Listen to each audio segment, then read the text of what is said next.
வயசில் அம்மா நிலா நிலா ஓடிவான்னு சொல்லி சாப்பாடு ஊட்டுவாங்க. அந்த நிலா வராதுங்கிறது அம்மாவுக்கும் தெரியும். அம்மா சொல்கிறாங்களே நம்பி தலையாட்டி தான் அப்போவே நாங்கள் சாப்பிட ஆரம்பிக்கிறோம். இது எப்படி இருக்குன்னா, வெள்ளைக்காக்கா மேலே பறக்குது பாருன்னு சொன்னால் ஆமாம் அழகா பறக்குதுன்னு சொல்லி வாயை திறக்கிறப்ப அப்போ தான் எங்கள் வாயில் சாப்பாடை திணிக்கிறாங்க. அப்போ ஆட்ட ஆரம்பிக்கிற எங்கள் தலை கடைசி வரைக்கும் ஆட்ட வேண்டியதாயா இருக்குது. ஐயா, பல பெரிய மனுஷங்களோட சிபாரிசு கிடைச்சும் கிடைக்காமையும் கான்வென்ட்டில் சேர்த்துட்டு தான் புள்ள படிக்கலையேன்னு நினச்சி கஷ்டப்படுற பல பெற்றவங்களுக்கு மத்தியில் நிறைய மார்க் வாங்கியிருந்தேன்னா அன்னைக்கு தலையாட்டின ஒரே காரணத்தினால என் வாழ்க்கை இருக்க நிலைமை தெரியுமாங்க அவங்களுக்கு? ஐயா, சின்ன வயசில் என்னோட கனவே எம்பிபிஎஸ் ஆகணுங்கிறது தான். படிக்க வேண்டியது பிள்ளைங்களோட கடமை. அதே பெத்த பிள்ளைங்களோட லட்சியத்தை நிறைவேற்றுறது தானே பெற்றவங்களோட கடமை. 9வது படிக்கும்போது எங்கள் வீட்டில் கரண்ட் இருக்காது, விளக்கு தான். அப்பா வருவார், சாப்பிடுவார், விளக்க ஊதிட்டு படுத்து. 9வது படிக்கும்போது உங்கள் வீட்டில் கரண்ட் இருக்காது, இப்போ பல வீட்டில் கரண்ட் இருக்காது, ஏன்னா மின்சார தட்டுப்பாடு. அதே 10வது படிக்கும்போது கரண்ட் இருந்தது. அதே பழக்கத்தில் 8:30 மணிக்கெல்லாம் அப்பா அணைச்சிட்டு படுக்கணும்னு சொல்லுவார். அப்பையும் நான் ஸ்ட்ரீட் லைட்டில் உட்காந்து படித்தேன். காரணம் 10வதுங்கிறனால. படித்தேன்னா 454 மார்க் வாங்கி ஸ்கூல்லே ஃபஸ்ட்டு வந்தேயா. அப்போ என்னோட கனவுக்கு கிடைச்ச வெற்றியோட முதல் படின்னு நான் நினச்சேன். +2ல் 1054 மார்க் வாங்கினேன்னா என்னோட கனவே பழிக்க போகுதுன்னு நினச்சி ரொம்ப சந்தோஷமாக இருந்தேன். எனக்கு கவுன்சிலிங்கும் கிடச்சிது எம்பிபிஎஸ்க்கு. வந்ததுக்கப்புறம் அப்பா கிளம்பிட்டிருமா, இதோ வந்துடுறேன் போகலான்னு சொன்னார். சொன்ன அப்பா வருவாருன்னு சொல்லி நானும் உட்கார்ந்தே இருந்தேன். போன அப்பா வந்தார். எப்படி தெரியுமாயா வந்தார்? பல மணி நேரம் கழிச்சு தள்ளாடி வந்தார்.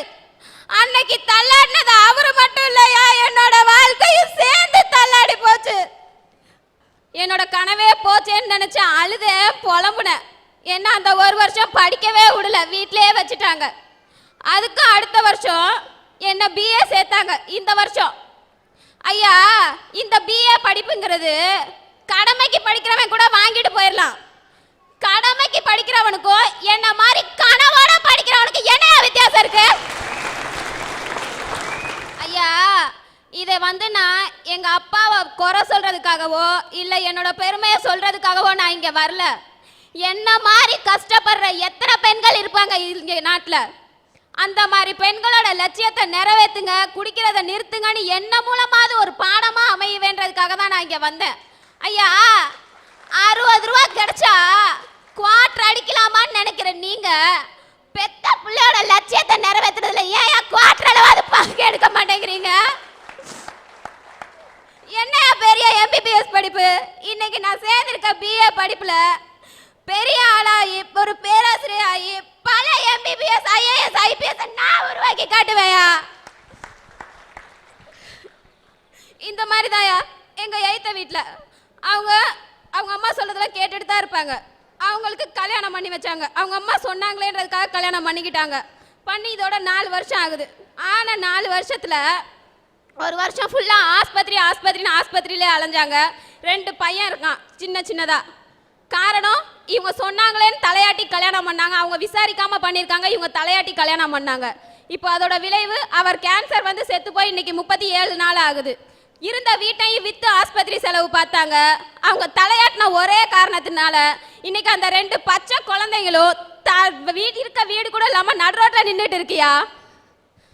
அவங்களும் இங்க வந்திருக்காங்க. இந்த பெண் சொன்ன காரணத்தால் அந்த 2 கை குழந்தைகளை வைத்துக்கொண்டு தன்னுடைய கணவன் இறந்து 37 நாட்கள் ஆகின்றது. கேன்சர் இறந்திருக்கின்றார். அந்த பெண்ணையும் அந்த குழந்தைகளை அழைத்துக் கொண்டு அந்த பெண்ணை மேடை கிடைக்கின்றோம். இந்த அம்மா பேர் பழனி அம்மாள். திருவெரும்பூர் பக்கத்தில் வேங்கூர் என்ற ஊரை சேர்ந்தவர். இவருக்கு திருமணமாகி 4 வருஷம் தான் வாழ்ந்துருக்கிறாங்க. கணவன் சமீபத்தில் அவர் கேன்சர் 37 நாட்களுக்கு முன்னால் இறந்து விட்டார். கையில் 2 குழந்தைகள். மூத்த குழந்தைக்கு 3 வயது, இளைய குழந்தைக்கு 1.5 வயது. இந்த 2 குழந்தையை வைத்துக்கொண்டு இந்த பெண்ணால் இன்றைக்கு வேலைக்கும் போக முடியவில்லை. இவர் இன்றைக்கு உள்ளமும் உடைந்து உடலும் இன்றைக்கு நொந்து போய் ரொம்ப இந்த அம்மா கஷ்டப்பட்டுட்டு இருக்காங்க. காரணம், இருந்த வீட்டை விற்று கணவனை கேன்சர் வந்த உடனே காப்பாற்றணும் கஷ்டப்பட்டு இந்த அம்மா போராடியும் பலனளிக்காமல் 37 நாளுக்கு முன்னாடி அந்த கணவர் இறந்து விட்ட காரணத்தால் அந்த 3 வயசு மூத்த குழந்தையும் 1.5 வயசு இளைய குழந்தைய வச்சுட்டு இந்த அம்மா இன்னைக்கு வாடிக்கிட்டு இருக்காங்க. எனக்கு வாட வழி இல்லை, ஒரு வழிகாட்டுங்க அப்படின்னு சொல்லும்போது இன்னைக்கு சன் டிவியினுடைய அரட்டை அரங்கத்தை நோக்கி கேட்ட உடனே நம்ம ஒரு பொட்டி கடையாவது வச்சு பிழைக்கணும், ஒரு பொழப்புக்கு வடைக்காட்டுங்கன்னு கேட்ட உடனே இன்னைக்கு சன் டிவியினுடைய அரட்டை அரங்கம் SRM இன்ஜினியரிங் காலேஜ் அவர்களுடைய அந்த நிறுவனமும் சேர்ந்து இன்றைக்கு இந்த அம்மாவுக்கு பெட்டி கடை வைக்க 10,000 ரூபாய் இன்றைக்கு கொடுக்க முயற்சித்திருக்கிறோம். இந்த பெண்ணுடைய வாழ்க்கையிலே நீங்கள் கருணை காட்ட வேண்டும் என்று மனித நேயம் உள்ளவர்கள் இவர்களுக்கு உதவ வேண்டும் என்ற கோரிக்கையை இந்த சன் டிவியினுடைய அரட்டை அரங்கத்திற்கு வந்திருக்கக்கூடிய உங்களுக்கு மட்டுமல்லாமல் இந்த சன் டிவியினுடைய அரட்டை அரங்கத்தை பார்த்துக் கொண்டிருக்கக்கூடிய ஒவ்வொருவருக்கும் இந்த கோரிக்கையை நாங்கள் வைக்கின்றோம்.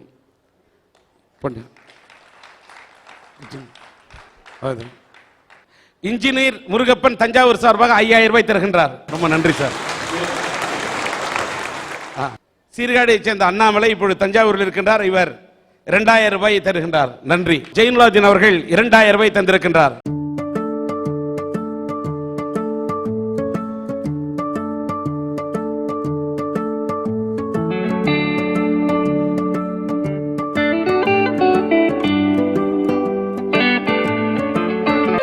இந்த சன் டிவியினுடைய அரட்டை அரங்கத்திலே எல்லாம் வல்ல இறைவனுடைய அருளால் 39,500 ரூபாய் இந்த பழனியம்மாள் ஒரு பெட்டி கடை வைப்பதற்கு எல்லாம் வல்ல இறைவனுடைய அருளால் இந்த தஞ்சையில் வாழக்கூடிய இந்த மக்களுடைய நல்லாசையுடன் 39,500 ரூபாய் வழங்கப்படுகிறது. நன்றி. நம்முடைய அண்ணாமலை பல்கலைக்கழகத்தினுடைய படித்த இன்ஜினியர் முருகன் அவர்கள் அந்த பெண்ணோட கஷ்டத்தை பார்த்துட்டு பெண்ணின் படிப்பு செலவுக்காக தான் எந்த உதவியும் செய்வதற்காக தயாராக இருக்கிறேன் என்று 3 வருடமும் அவர் BA படிக்கிறார். அந்த படிப்பு செலவை தான் ஏற்றுக்கொண்டு உதவி அளிப்பதாக வளர்த்து கழித்திருக்கின்றார். வாழ்க மனைவிமார்களின் தொல்லை தாங்காமல் வெந்து வேதனைப்பட்டு நொந்து நூடுல்ஸ் ஆகி வந்திருக்க கணவன்மார்களை பத்தி பேச வந்திருக்கேங்க. ஆண்கள் படுற அவசியம் சொல்றதுக்கு நான் ஒருத்தியாவது வேணுமேனு பேசுற. இப்ப விநாயகர் சதுர்த்தி வந்துச்சுல்ல, அப்போ ஒரு வீட்டில் கொழுக்கட்டை செஞ்சாங்க. செஞ்ச கொழுக்கட்டை 9, அது ஆளுக்கு 4.5 சாப்பிட்டு இருந்தாங்கன்னா அவங்களுக்குள்ள 7.5 வந்திருக்காது. என்ன செஞ்சாங்க தெரியுமா? யாரு இந்த கொழுக்கட்டையில் 5 திங்கிறது, யாரு 4 திங்கிறதுன்னு அவங்களுக்குள்ள ஒரு போட்டி வந்துச்சுங்க. 2 பேரும் முடிவு பண்ணாங்க, யாரு முதல்ல பேசுறோமோ அவங்களுக்கு 4, யாரு பேசலையோ அவங்களுக்கு 5ன்னு முடிவு பண்ணிக்கிட்டாங்க. 2 பேரும் உட்கார்ந்துருந்தாங்க. நேரம் ஆகிக்கிட்டே இருந்துச்சு, கொழுக்கட்டையும் ஆறிக்கிட்டே இருந்துச்சு. பார்த்தீங்கன்னா பொழுது போயிருச்சு, யாரும் சத்தமே போடல. என்னடா இவ்வளோ நேரம் ஆச்சு சத்தம் போடல அப்படின்னு எல்லாரும் நினைக்கிறாங்க. அக்கம் பக்கத்தில் இருக்கிறவங்கலாம் பேசினா என்ன போயிடும், கொழுக்கட்டை போயிடும். பார்த்தீங்கன்னா பொழுதும் போயிருச்சு. காலையில் வந்து பால்காரன் கதவை தட்டுறான், புருஷங்காரன் போய் திறக்கலாமான்னு நினைக்கிறான், கொழுக்கட்டை போயிடும். அப்புறம் வந்து காய்கறிக்காரி வர்றா, போய் தட்டுறா கதவை, திறக்கலாமான்னு நினைக்கிறான், கொழுக்கட்டை போயிடும். அப்படியே நேரம் ஆகுது. பசி மயக்கத்தில் 2 பேருமே மயங்கி விழுந்துட்டாங்க. ஐயா நேரம் ஆகுது ஆகிக்கிட்டே இருக்குது. 2 பேரும் மயங்கி விழுந்து பார்த்தீங்கன்னா சத்தமே வரல. 2 நாள் ஆயிருச்சு. எல்லாரும் வந்து கதவை தட்டுறாங்க, போலீஸே வந்து கதவை உடைக்குது. அப்போ பார்த்தா 2 பேரும் மயங்கி கிடக்குறாங்க. அப்பயாச்சும் சொல்லலாமான்னு நினைக்கிறான், கொழுக்கட்டை போயிடும். என்ன செய்யறான் தெரியுமா? ஆம்புலன்ஸுக்கு வரவழைச்சாச்சு, 2 பேரும் ஆம்புலன்ஸ்ல ஏற்றி போறாங்க. அப்பயாவது சொல்லலாம்னு நினைக்கிறான், கொழுக்கட்டை போயிடும். என்ன செய்யறது, வேற வழி இல்லைன்னு ஆஸ்பத்திரியில் கொண்ட போட்டு நர்ஸ் ஊசி எடுத்து குத்துனா, ஆளு கத்துனா, ஆஹான்னு அவ சிரிச்சா. என்னடி சிரிக்கிற ஏன் அப்படின்னு கேட்குறான். எனக்கு கொழுக்கட்டை 5 அப்படின்னாலாம் அவ. இப்படி புருஷனுக்கு சுட்டு வச்ச கொழுக்கட்டையெல்லாம் தின்னுதான் இந்த அக்கா அப்படி திம்சு கட்ட மாதிரி இருக்குது. இப்படித்தான் அடிக்கடி இந்த புகழ் என்ன செல்லமாக புகழ்ந்துக்கிட்டே இருக்கும். இப்படித்தான் பெண்கள் என்ன பண்ணுறாங்கன்னா, அப்படியே கணவனை தலையை ஆட்டி ஆட்டி தஞ்சாவூரில் அப்படியே தலையாட்டி பொம்மை மாதிரி ஆக்கி வச்சிருக்காங்க. நாங்கெல்லாம் ஏதோ மனைவிக்கெல்லாம் தலையாட்டிக்கிட்டே வாழ்றதுனால ஏதோ நாங்கள் பயந்து போய் தலையாட்டுறதா நீங்கள் நினச்சிக்கிட்டு இருக்கீங்க. அன்புக்கு நாங்கள் அடிமை சார். புல் அரிக்குது, ஒரு சீட்டு இருக்கா சொரிஞ்சுக்கிட்டேன். அவ எங்க மேல காட்டுற அந்த பாசத்துக்கு நாங்க பணிஞ்சு போறோம் சார். ஒரு பணக்கார வீட்டு பொண்ணை ஒரு ஏழை பையன் காதலிச்சு கல்யாணம் பண்ணிக்கிட்டான். பணக்கார வீட்டு பொண்ணாச்சே, எதையாவது பரிசு கொடுக்கணும்னு ஆசைப்பட்டு என்ன வாங்கி கொடுக்கலான்னுட்டு அவனுக்கு ரப்பர் வளையல் வாங்கி கொடுக்கணும்னு நினச்சிட்டு எதை வாங்கி கொடுத்தாலும் அதை எடுக்காதுன்ட்டு ஒரு டஜன் ரப்பர் வளையல் வாங்கி கொடுத்து அவள் கையில் கொடுக்குறான். அந்த பொண்ணு வளையலை வாங்கி அன்னைக்கே போட்டுக்குவான்னு ஆசைப்படுறான். ஆனால் அன்னைக்கு போடலை. ஒரு நாள் ஆச்சு, 2 நாள் ஆச்சு, 3 நாள் ஆச்சு, போடலை. இவனுக்கு மனசுக்குள்ள ஒரு வருத்தம், என்னடா நம்ம வாங்கிட்டு போனோம் அன்பளிப்பை அவள் அலட்சியப்படுத்திட்டாளேன்னுட்டு அவன் கேட்கலான்னு வாய் எடுக்கிறப்போ அந்த வளையலை கையில் நிறைய போட்டுட்டு வந்து நல்லா இருக்கான்னு காட்டினான். அப்போதான் அவனுக்கு ஒரு உண்மை புரிஞ்சிச்சு. உடைந்தால் கலங்குவாய் என்று ரப்பர் வளையல் வாங்கி தந்தேன், ஆனால் நீயோ அளவு சரியில்லை என்று இழைக்க தொடங்கினான்னு. அன்னைக்கு அவளுக்கு அளவு பத்தலன்ட்டு ஒரு வாரம் பட்டினி கிடந்து தான் உடம்பை இழைக்க வச்சு அந்த வளையலை மாத்திட்டு போய் காட்டினா சார். ஆஹா, வளையலை கண்டவுடன் வளைந்தால் நெளிந்தால் அவனுக்காக மெலிந்தான். ஆஹா, அற்புதம். இப்படித்தான் எங்க ஊர்ல ஒரு பழமொழி இருக்கு. சாத்தனூர் கேப்ப சக்க கேப்ப மாவுண்டு கூழ் இல்லைன்னு சொன்னாங்களாம். ஒரு கவிதை நானும் சொல்றேன். அவள் என்னை ஓரக்கண்ணால் ஒரு முறையாவது பாப்பாள் என்று ஏங்கினேன். அவளை நான் காதலித்த பொழுது என்னையே நோட்டமிடுவது எரிச்சலை தந்தது. இப்பொழுது அவள் என் மனைவியான பின்பு.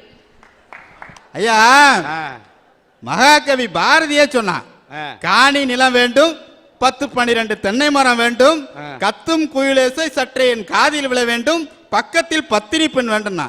பக்கத்துல பொண்டாட்டி இருந்தான்னா பாடுற குயிலோசை கூட கத்துற மாதிரி கேக்குயா. அதான் ஒருத்தன் சொன்னா, உன் கண்ணின் அழகோடு 200 ஆண்டு, மூக்கின் அழகோடு 300 ஆண்டு, உன் அழகின் கதகதப்பில் ஆண்டு 500 வாழ வேண்டுமே தையா. தைய தைய தையா தையா தைய தைய தையா தையான்னு கூத்தடிக்கிறான் சார். அட போயா, 70 வருஷம் வாழறதுக்கு அவன் கைட்டு போடுறான், 500 ஆண்டு வாழணுமா? ஐயா, இவ்வளோ பிரச்சனைகளுக்கு பிறகும் எங்க மனைவி மேல ஆசைப்பட்டு நாங்க தலையாட்டியுமே வாழ்றோமே. அதுக்கு காரணம் என்ன தெரியுமா? ஐயா, நம்ம ஒரு விஷயத்துல வெற்றி பெற்றுட்டோம்னு வச்சுக்கோங்க, நமக்கு 1000 பேர் பாராட்டுவான், தோல்ல தட்டி கொடுக்க 100 பேர் இருப்பான். ஆனா நம்ம ஒரு விஷயத்துல தோத்து போறப்போ, கலங்கி போறப்போ, நம்ம சோர்ந்து போறப்போ நம்ம தூக்கி நிறுத்துறது நம்ம மனைவியா. நம்ம சோர்ந்து போய் வீட்டுக்குள்ள நுழையிறப்போ நம்மளை கூப்பிட்டு, ஐயா இது என்ன சாதாரணம்னு சொல்லிட்டு தன்னை தோல்ல தூக்கி சாட்சி வச்சு தலையை கோதி விட்டு, இதை விட பெரிய சாதனைகளா நீ செய்வ, இதெல்லாம் சாதாரணம்னு சொல்லிட்டு நம்மளை தட்டி கொடுத்து தூக்கி நிறுத்தி நமக்கு நம்பிக்கையை கொடுக்குற அந்த மனைவிக்கு தலையாட்டாம வேற யாருக்கு சார் தலையாட்ட சொல்றீங்க? அதனாலதான் சொல்றேன், ஒவ்வொரு கணவனும் மனைவிக்கு தலையாட்டி குடும்பம் நடத்துறான்னு சொன்னா அவனுடைய வெற்றிகளுக்கு பின்னாலும் அந்த மனைவி இருக்கிறாங்கிற ஒரே காரணம் தான் சார். இந்த ஒரு காரணத்துக்காகவே நான் வாழம் ஃபுல்லா தலையாட்ட தயாரா இருக்கேன் சார். கடவுளை நம்புறாங்களோ இல்லையோ, ஆனா இந்த கடவுள் பேரை சொல்லிட்டு அலையறாங்க பாருங்க ஒரு சில போலிச்சாமியார்கள், அவங்கள நம்புறாங்க. ஐயா, நல்ல ஆன்மீகவாதி சொன்ன 4 வார்த்தையை கேளுடான்னா எவனும் கேட்க மாட்டேங்கிறாங்க. ஐயா, தான் துப்புற எச்சில்ல சக்தி இருக்குன்னு எந்த ஒரு சாமி அரைச்சு சொன்னா போதும், ரேஷன் கடையில நிக்கிற கியூ மாதிரி அந்த எச்சில வாங்குறதுக்கு நின்றுட்டு இருக்காங்க. ஐயா ஐயா, இந்த செங்கல், கருங்கல், கிரானைட் கல்லாம் இருக்குங்கல்ல, அதெல்லாம் நல்ல வியாபாரம் ஆகுதோ இல்லையோ, ஆனா இந்த அதிர்ஷ்டக்கல்லுன்னு ஒண்ணு இருக்குங்கல்ல, அது அமோக விற்பனை ஆகுதுங்க. ஐயா, பச்சைக்கல்ல போட்டுக்கிட்டா பணம் கொட்டுங்கிறான், சோப்பு கல்ல போட்டுக்கிட்டா செல்வத்துல புரளுவேங்கிறான், மஞ்சக்கல்ல போட்டுக்கிட்டா மாளிகை கட்டுவேங்கிறான். இப்படிதாங்க கேட்டுப்புட்டு எங்க ஊர்ல ஒரு ஆள் என்ன பண்ணாரு, விதவிதமா கலரா மோதிரத்தை வாங்கி போட்டுக்கிட்டாரு. இன்னைக்கு அவர் நிலைமை என்னன்னா, பஸ் ஸ்டாண்ட்ல பரதேசி அலைஞ்சிட்டு இருக்காங்கய்யா. ஆனா அவன் வாங்கினவன் அதிர்ஷ்டம் அடிச்சுதோ இல்லையோ, வித்தான் பாருங்க, அவனுக்கு நல்ல அதிர்ஷ்டம் அடிச்சுதுங்கய்யா. இன்னொன்னுமா, நீங்க இந்த கருத்தை இங்க சொல்றதுனால சொல்றேங்க. இந்த அம்மா சொல்றாங்க, பச்சை கல்ல போட்டுக்கிட்டா பளபளப்பா இருக்கலாம், மஞ்சள் கல்ல போட்டுனா என்ன, கையை பாருங்க நான் எந்த கல்ல போட்டிருக்கேன், கழுத்தை பாருங்க எந்த கல்ல போட்டிருக்கேன். எந்த கல்ல போட்டாலும் மனிதன் முன்னேற முடியாது. வாழ்க்கை என்று சொன்னால் வாழ்க்கையிலே வரும் தடங்கள், அந்த தடங்களை மீறி நடைபோட முடியும் என்று உன் மனதில் இருக்க வேண்டும் வைராக்கிய கல். அந்த வைராக்கிய கல் இருந்தால் உங்கள் வாழ்க்கை ஆகிவிடும் வைரக்கல். எங்க ஊர்ல ஒரு சாமியார் இருக்காருங்க, அவருக்கு பேர் என்ன தெரியுமா? வெத்தலை சாமியார். அவரோட பொழப்பு என்ன தெரியுமாங்க ஐயா? யாராவது தான் வீட்டுல பொருள் காணா போச்சுன்னா அவர்கிட்ட போய் சொன்னா இந்த வெத்தலையில மைய தடவி கண்டுபிடிச்சு கொடுப்பாராங்க ஐயா. அந்த மாதிரி போயிட்டு வந்துட்டு இருக்காங்க. அப்படி அந்த வெத்தலை சாமியார் அதெல்லாம் கண்டுபிடிச்சு கொடுக்குறாருன்னா எதுக்கு போலீஸு, ஸ்டேஷனு, சிபிசிஐடின்னு பாமர மக்களை விட படித்தவர்கள் கூட இந்த ஆன்மீகவாதிகளுக்கு தலையாடிட்டு தாங்க ஐயா இருக்காங்க. ஐயா இப்படிதான் ஒரு ஆறு என்ன பண்ணாரு, நானும் துறவி ஆகணும் அப்படின்னு சொல்லிட்டு ஒரு இடத்துல போய் உட்கார்றாரு. அப்போ உட்கார்ந்து இருக்கும் பொழுது ஒரு பெண் அழகா தண்ணி தூக்கிட்டு போறா. அந்த பெண்ணை பார்க்கறாரு, அழகான பெண் அப்படின்னு சொல்றாரு. அப்பதான் அவருக்கு சிந்தனையில தோணுது, நாம துறவி ஆகணும் தானே இங்க வந்து உட்கார்ந்து இருக்கோம், இப்படி எல்லாம் பார்க்க கூடாதுன்னு சொல்லிட்டு தன்னுடைய கண்ணை கட்டிட்டு மறுநாள் அங்கேயே வந்து உட்கார்றாரு. திரும்ப அதே பெண் தண்ணி தூக்கிட்டு போறா. அப்போ போகும் பொழுது அவளுடைய கால் கொலுசு ஒலி கேட்கிறது. அப்ப அந்த துறவி இது பண்றாரு, அந்த பொண்ணு போறா அப்படின்னு, அந்த ஓசையை கேட்டு அந்த பொண்ணு போறா அப்படின்னு சிந்திக்கிறாரு. அப்ப திரும்ப அவருக்கு ஞாபகத்துல வருது, நாம தான் துறவி ஆகணும் நீங்க வந்து உட்கார்ந்துருக்கேன்னு சொல்லிட்டு காது ரெண்டத்தையும் அடைச்சு விட்டு திரும்ப போய் அதே இடத்துல உட்காராரு. அந்த பெண் மறுபடியும் வருகிறாள். வரும் பொழுது அவளுடைய மல்லிகை பூ வாசனையை அவர் நுகர்ந்து பார்க்கிறார். அப்படி பார்க்கும் பொழுது அப்பதான் சிந்திக்கிறாரு, நாம தான் துறவி ஆகணும் இங்க வந்திருக்கமே, ஏன் இந்த வாசனையெல்லாம் நம்ம இது பண்றோம் அப்படின்னு சொல்லிட்டு மூக்கையை அடைச்சிட்டு மறுநாள் அங்க வந்து அமர்கின்றார். அங்க பெண் வரலங்கய்யா, ஆனா அவருடைய மனசு என்ன ஆகுது, அந்த பெண் வருகிறாள் என்று அலைபாய்கிறது. இப்படி மனதெல்லாம் கட்டுப்படுத்தாம தான் இன்னைக்கு ஒரு சில ஆன்மீகவாதிகள் எத்தனை கன்னி பெண்களுடைய வாழ்க்கையை சீரழிச்சிட்டு இருக்காங்க தெரியுமாங்கய்யா. இந்த மாதிரியான ஆன்மீகவாதிகளுடைய பேச்சுகளை கேட்டுட்டு இந்த அப்பாவி மக்கள் தலையாட்டுறாங்கய்யா.